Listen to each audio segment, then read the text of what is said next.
Hey there, handy friends, welcome back. I'm excited today to show you how to harvest wild garlic. Yes, this is wild garlic. Some people get this confused for wild onions or wild chives, but what it actually is wild garlic. And I want to tell you all about it and show you how simple this is to harvest ethically in the Mother Nature.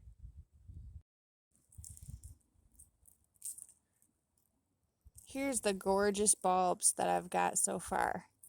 Now these can easily be cleaned off, and I'm going to take them home and hose them off a little bit more. Isn't that gorgeous? So this is one garlic bulb. And then you can also eat the stem. Now you can see the stem. It's over a foot long when it comes out of the ground. So that's how you can identify. And then if you open one of these, as you can see, they're hollow and they smell like chive, kind of oniony chive, and they're hollow. And so that's how you can identify wild garlic. Now a lot of people get these confused with wild onion because of how they look, and they're singular instead of like garlic you buy at the store. It has a lot of bulbous in it. And then I want to show you down here how to kind of identify. And these are more mature, and I did find these alone, and the stalks are very long. As you can see, it's about 1.5 feet, and they kind of branch off. So see the leaves? So it starts as one, and then the leaves turn. And then down here, what we have is kind of like a colony of the wild garlic. And so to harvest the wild garlic, you can just dig it out. Now I'm going to show you all the bulbous, the immature, and the mature. And then we're going to put back what we're not going to use. I'm just showing you for these video purposes. So take your trowel and kind of dig around. Now I'm going to leave a hole there because I'm going to put most of these back. But there we go. Kind of get some of that out of there.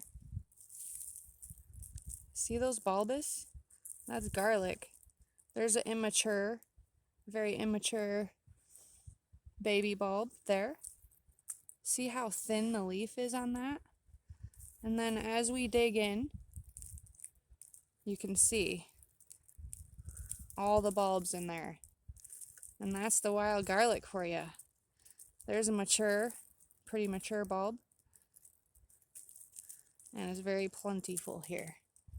And so I'm going to put these back, and they're going to continue to grow for the next few years until they mature all the way. And that's kind of how you can ethically harvest the garlic, is only taking what you're going to use. So again, I have these mature bulbs here that I'm very proud of, and I am going to only harvest the big bulbs and any small immature bulbs that I plant. I'm going to make sure any immature bulbs that I take, I'm going to make sure I transplant those so they can regrow. And that's how you can harvest ethically. Now I do want to mention, when I get home I'll clean these up, I'll wash them off, trim them down, and we can use the leaves now. We can make a cream cheese with them. They go great on potatoes any way you would use chives. And then I can cut these bulbs off and then trim off the roots, and I can freeze this. I could also mince it down and kind of put them in olive oil freeze them in ice cubes and with olive oil, and kind of have like a melt olive oil with this wild garlic. So there's many different ways to use this. Wild garlic likes a rich humus soil, and it can be found under a light canopy. It likes to get a little bit of sun. So if you like what you see, please give me that thumbs up. Don't forget, please subscribe to my channel for more amazing videos on all natural foraging and homesteading tips. And stay handy, friends!